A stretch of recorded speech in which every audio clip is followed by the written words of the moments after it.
கர்த்தருடைய பரிசுத்த நாமத்திற்கு ஸ்தோத்திரம். ஆண்டவராகிய இயேசு உங்கள் ஒவ்வொருவரையும் ஆசீர்வதிப்பாராக. 1 சாமுவேலின் புஸ்தகம் 2ஆம் அதிகாரம் 30வது வசனம். ஆகையால் இஸ்ரவேலின் தேவனாகிய கர்த்தர் சொல்லுகிறதாவது, உன் வீட்டாரும் உன் பிதாவின் வீட்டாரும் என்றைக்கும் என் சந்நிதியில் நடந்து கொள்வார்கள் என்று நான் நிச்சயமாய் சொல்லியிருந்தும் இனி அது எனக்கு தூரமாய் இருப்பதாக.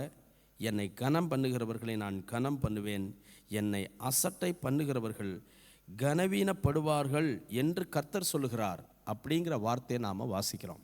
அன்பு தேவனுடைய பிள்ளைகளே, கனம் பண்ணுவது ரொம்ப ரொம்ப முக்கியமானது. நான் இப்பொழுது இன்றைக்கு ஒரு ஆயத்த நாளில் உங்களோடு நான் பேசிக்கொண்டிருக்கிறேன்.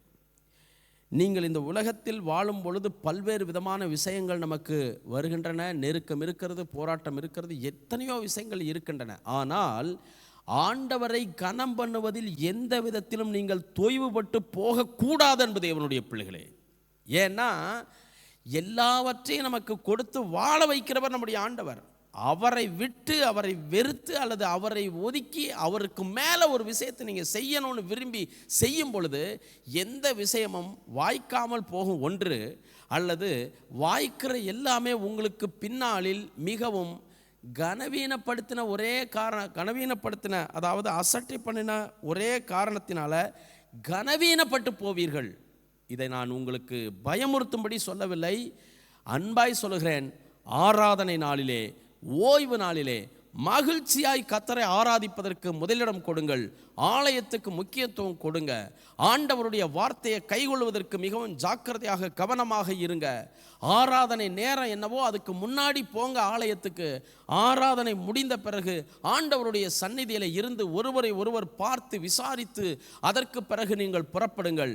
உங்களுக்குன்னு ஒரு ஊழியம் இருக்கும் என்று சொன்னால், சபையிலே உங்களுக்கு கொடுக்கிற பொறுப்புகள் இருக்கும் என்று சொன்னால் மகிழ்ச்சியாய் அதை செய்யுங்கள். அது மிக மிக முக்கியமானது என்பதை உங்களுக்கு அன்பாய் சொல்கிறேன்.